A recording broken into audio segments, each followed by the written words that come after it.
staying in South Africa. The police in Pretoria are on the hunt for an unknown number of suspects who killed a 5-year-old boy during a hijacking incident in north of Pretoria on Friday night. It is alleged that a child ran outside his family home to welcome his father at the gate when the alleged hijackers shot the boy. The suspect shot the boy before making off with his father's car. He was later rushed to the hospital where he succumbed to the gunshot wound. Police have opened a case of murder and hijacking for further investigation.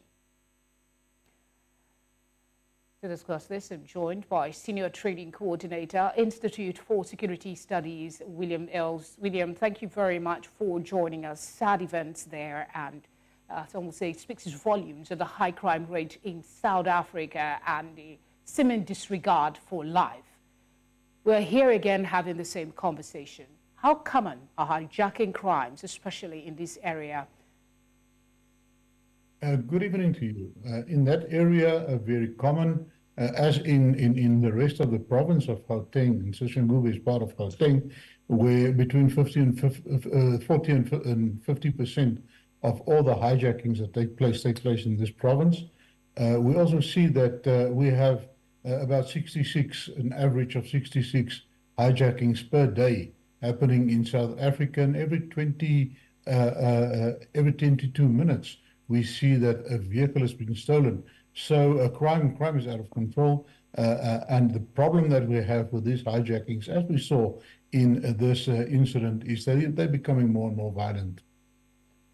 What is the police doing? How are they handling the situation? Do you have any information as to what's been done so far? Yeah, normally in some of the prominent cases, as we expect, this is a prominent case, they would then activate the 72-hour rule, where they then activate all sources and all resources and focus them onto trying to solve this case, because after the first 72 hours, normally your case gets colder and colder and colder. So that is what we suspect has happened. We also see that it attracted a lot of attention, especially from the political side, where, you know, we're in an election year. So tomorrow the politicians will all be there. They will pay the respects and also make their voices known, and highlighting this challenge in South Africa that is really getting out of hand. From your vantage point, let me use that word, what would be your appraisal of the efforts of government in fighting, in trying to bring down crime, and how do you think they can do this better to curb the spate at which people are being killed?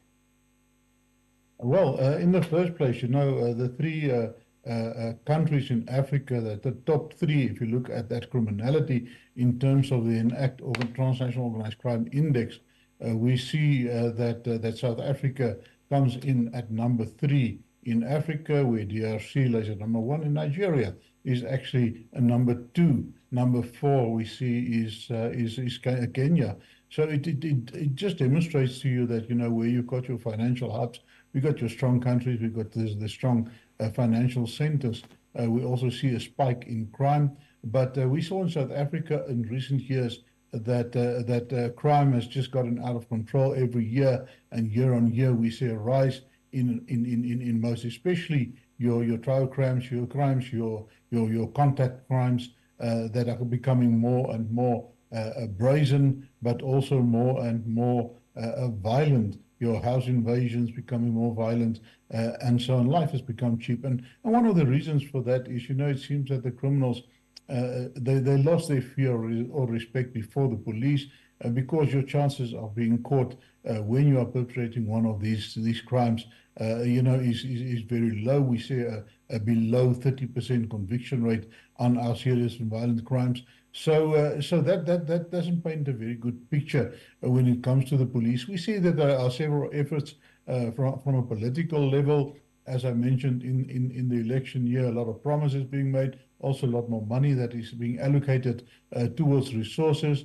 We see that they are trying to lure back some of the expertise or the experts that have been lost, in terms of especially your investigators, your detectives that left the police. leaving the police with a tremendous deficit.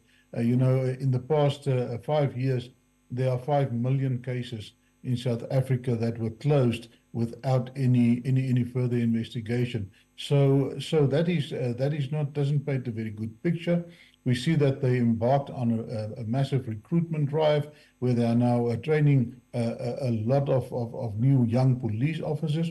But your problem with that is, a young police officer that just come out of the police college, he still has to be mentored, she still has to be mentored. They have to go through a vigorous coaching and mentoring program before they can actually, at the end of the day, be worth their salt, and that takes time.